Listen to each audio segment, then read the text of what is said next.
Boa parte das pessoas buscam o que querem ter, mas não buscam quem elas querem ser. Meu nome é Yuri Buzin, eu sou psicólogo, mestre e doutor em neurociência cognitiva, e hoje no Mente Pro nós vamos abordar quem você quer ser. E para que a gente comece a falar sobre isso, a gente tem que entender sobre as nossas emoções, o como que elas impactam nas nossas decisões. Dentro das nossas mentes, a gente tem diversas conexões ao longo do tempo e vai se formando trilhas, reações a partir daquilo que a gente vai vivendo. Quando nós nos deparamos com certas situações ou com certos pensamentos, uma das nossas emoções é exposta para a gente. Isso é um ato magnífico que nós temos, porque a partir de memórias realmente a gente pode ter essas emoções. E temos algumas emoções mais básicas, como por exemplo alegria, surpresa, medo, nojo, entre outras, que são muito mais complexas. E hoje a gente vai falar sobre o medo, uma das emoções que mais guia o nosso comportamento. E por que ela guia o nosso comportamento? Em que maneira que ela guia o nosso comportamento? Vários exemplos. Um exemplo simples é a ansiedade, que todo mundo fala bastante, que é o medo do futuro. Um outro exemplo que pouca gente fala é o perfeccionismo. O perfeccionismo nada mais é do que um grande medo de ser julgado de alguma forma. Por isso que a gente se torna cada vez mais perfeccionista, porque a gente tem que ter a certeza absoluta que aquilo não fará nenhum tipo de mal a nós mesmos. E às vezes esse medo do julgamento, ele também nos impede de entregar um trabalho ou de tomar algumas atitudes ou até mesmo da gente conseguir encontrar alguém e se relacionar com alguém amorosamente. A autossabotagem também é um grande medo. E como que funciona a nossa autossabotagem? A autossabotagem é um processo de pensamento que a gente cria algumas crenças, alguns pensamentos fixos do futuro de como que o mundo acaba ocorrendo ao nosso redor, ali, quais são as nossas interações. Então a gente cria isso dentro da nossa cabeça e a gente guia o nosso comportamento em relação a isso, para que as nossas crenças iniciais sejam atendidas nos reforçando. Um exemplo mais simples da autossabotagem que ocorre bastante com as pessoas é: nenhuma pessoa presta para relacionamentos. Será que é assim?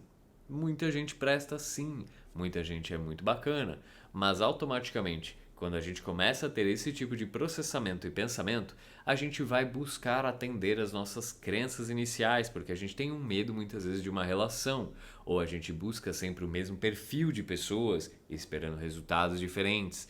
Então a gente acaba indo em prol daquilo que a gente inicialmente pensou. E isso faz com que a gente se sabote naquele grande objetivo que a gente tem por um medo muitas vezes de ter uma relação, ou de ter um bom emprego, ou de qualquer coisa que a gente deseja. Então o medo, ele é sempre uma emoção guia pra gente. E até mesmo uma frase que eu acho muito valiosa é que o medo ele é uma bússola aonde nós devemos atuar e enfrentar esses medos. E quando a gente fala de quem que a gente quer ser, a gente tem que entender claramente quais são os nossos medos que nos impedem de realmente ser essa pessoa e constituir a nossa autenticidade, constituir o nosso eu de uma forma cada vez melhor, mais firme, mais apoiada dentro do nosso eu. Só que isso na fala é muito fácil, mas no dia a dia, na atitude, a gente vai ter que desenvolver algo para vencer os nossos próprios medos. E antes da gente chegar nessa parte, vamos comentar rapidamente quais são os nossos medos, né? Todo mundo tem. E a coragem de falar e enfrentar dentro de nós mesmos também não é tão simples assim, porque a gente envolverá uma dor. E boa parte do nosso eu não quer dor. A gente põe ele pro lado ali, deixa aquele evento, ou aquela situação, ou aquilo que a gente está com medo, de escanteio e acaba na realidade tendo um outro processo, que é um processo de agir de forma automática, esperando um resultado diferente. Pensamentos iguais, comportamentos iguais, resultados iguais. O que isso quer dizer? Que se você não mudar o teu fluxo de pensamento, você não mudará o seu comportamento.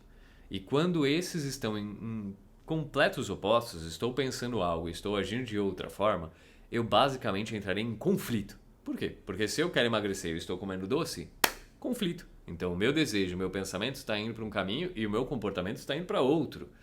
Obviamente vai dar um conflito.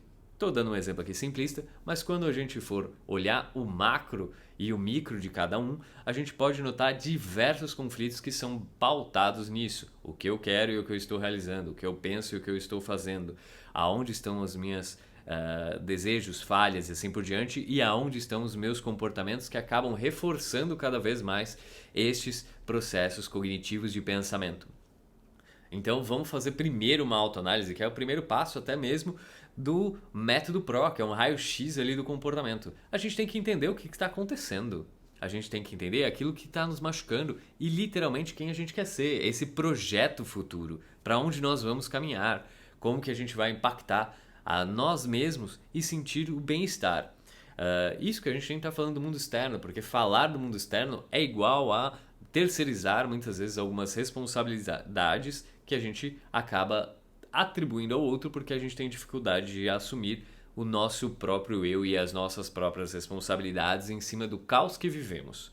Então, vamos olhar um pouco a nós mesmos primeiro. Faça essa pergunta para si: quem você quer ser? Desenhe, coloque tudo no papel, não tenha receio de falar a realidade para você. E não coloque de forma alguma o que você quer ter, porque o ter sempre será uma consequência do ser. Então, quem você quer ser?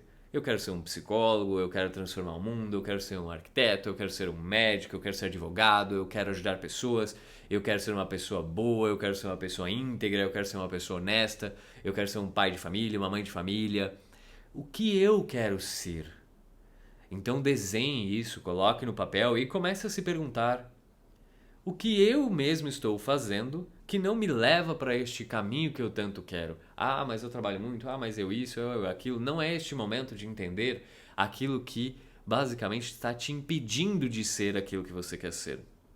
Mas pense um pouco mais livremente, sem essas amarras, porque essas são reflexões diferentes. Vamos primeiro pensar naquilo que é o caminho e depois a gente vai entender como que a gente vai chegar neste local. Maravilha, desenhe isso, coloque tudo no papel, que é maravilhoso, e aí você começa a entrar em outro processo, que é: qual o meu real medo de assumir isto? Como que as pessoas vão me ver? Isso já é um grande problema e indício que você está sendo guiado pelo outro, pela aprovação do outro. Isso não quer dizer que o outro não tem importância nenhuma, ele tem também, e a palavra-chave aqui é também, não é você se pautar somente no outro. Então vamos olhar um pouco aqui dentro de nós mesmos quais são os nossos próprios medos, o que realmente está nos impedindo. Será que eu estou me sabotando? Será que eu estou procrastinando? Que também é um receio de assumir algumas responsabilidades e ter medo de julgar, alguém nos julgar, alguém fazer algo mal conosco. Para olhar e coloque realmente todos os seus medos.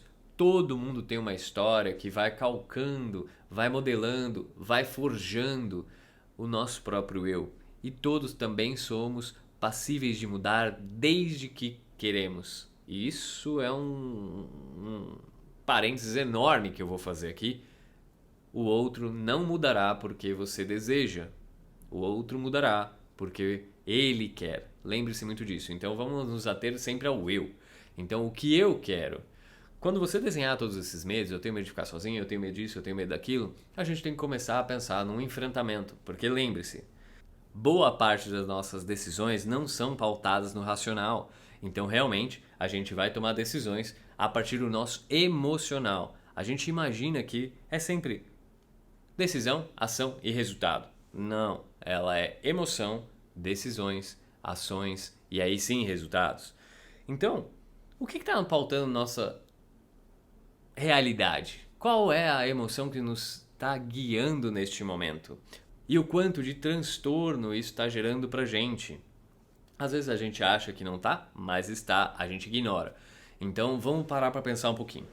Maravilha, desenhamos tudo isso, fizemos tudo isso, e agora é a hora de a gente começar a enfrentar isso. E a gente não sai enfrentando as coisas para nos tornar quem a gente quer ser de uma forma abrupta. A gente começa aos poucos, a gente começa bem tranquilo. Por quê? Porque a gente precisa ganhar uma coisa chamada confiança. A gente precisa ganhar uma coisa chamada autoconfiança. A gente precisa ganhar força. Para ganhar força, a gente precisa se balancear emocionalmente, que também aqui no Método Pro é uma das nossas etapas, que a gente precisa buscar o positivo. A gente precisa buscar aquilo ali. A gente precisa fazer um balanço, porque quando estamos bem, as nossas decisões também são melhores. Como todas as nossas ações naturais e decisões cotidianas são pautadas nas nossas emoções, o que você prefere? Tomar uma decisão pautada numa dor enorme, de fuga e esquiva, geralmente, né? E ter uma emergência? Ou você prefere ter um estado muito melhor de bem-estar, do qual você tem força e acredita em que você conseguirá tomar novas decisões e, obviamente, novos comportamentos, que, obviamente, dará um novo resultado. Então, a partir disso, pare para olhar um pouco o que você faz para você. Tira 10 minutos do seu dia e faça algo por você. E quando eu digo por você, é realmente por você, não é para o outro.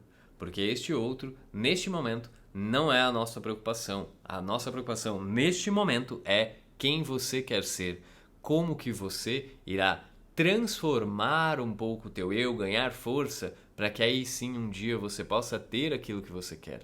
Mas principalmente, quando a gente fala de bem-estar, felicidade, nada material irá realmente substituir a nossa essência em dar tanto bem-estar quanto nosso ser em paz e nossas emoções em paz, atribuindo e fazendo algo para a comunidade, porque isso faz sentido para você, tem um propósito e assim por diante. Então nada substituirá um eu estável, um eu que sabe muito bem o que quer, como quer, quando quer, quem ele quer ser e assim por diante. Então defina com bastante clareza quais as ações que você faz para ti. E isso fará com que você ganhe força para enfrentar os teus próprios medos. E enfrentando os teus próprios medos, você será uma pessoa da qual conseguirá se tornar cada vez mais autêntico e livre. As emoções irão sempre fazer com que você, basicamente, modele o teu comportamento de acordo com o que você está sentindo, mas isso não necessariamente o levará para o caminho que você tanto quer. Várias vezes, em várias situações, você será levado para aquilo que você não quer. Então, pare com isso neste atual momento e faça uma reflexão. Quem você quer ser? Não tenha receio de enfrentar este teu ponto, porque muitas pessoas acabam tendo até muita dificuldade de entrar em contato com o próprio eu, de tantas dores e tantos medos de encontrar algumas coisas que não quer. E realmente você vai encontrar coisas que talvez sejam muito doloridas ao longo da tua vida, muito difíceis e sem sombra de dúvida marcaram muito. Mas se a gente não enfrentar, ela vai consumir ao longo do tempo. Não adianta a gente esquivar para sempre de algumas dores, elas continuarão nos guiando, elas continuarão ali e pautando o nosso comportamento para evitar certas dores porque não conseguimos de alguma forma superá-las. E muitas pessoas acabam se tornando mais agressivas, outras mais tristes, outras mais controladoras e assim por diante. Cada um vai lidar de uma maneira e isso é a essência do teu eu que você tem que pensar. O que é que essas dores que eu já tive me impedem de ser livre o suficiente para entender quem eu quero ser? Pense um pouco nisso e faça esse desenho no papel. Depois você vai fazer todo o seu balanço emocional e continuar enfrentando gradativamente todo este ponto a ponto que você mesmo desenhou, com pequenas ações e reforçando sempre aquilo que você mesmo conquistou, porque essas pequenas conquistas mostram a tua capacidade. E algo que eu gosto muito, que reforça muito a gente, é a gente contar a nossa própria história. Conte para si a sua própria história de superação para você ver o quão forte você já foi, o quanto de garra você tem, o quanto de conquistas você já teve. Todos nós temos belas histórias. E agora é o momento que você vai ter que construir uma nova história para você, com muito mais autenticidade, liberdade, sendo quem você quer ser. Espero que vocês tenham gostado e fiquem ligados para o próximo episódio. E muito obrigado pelo like, pelo comentário, pelo compartilhamento. Um grande abraço!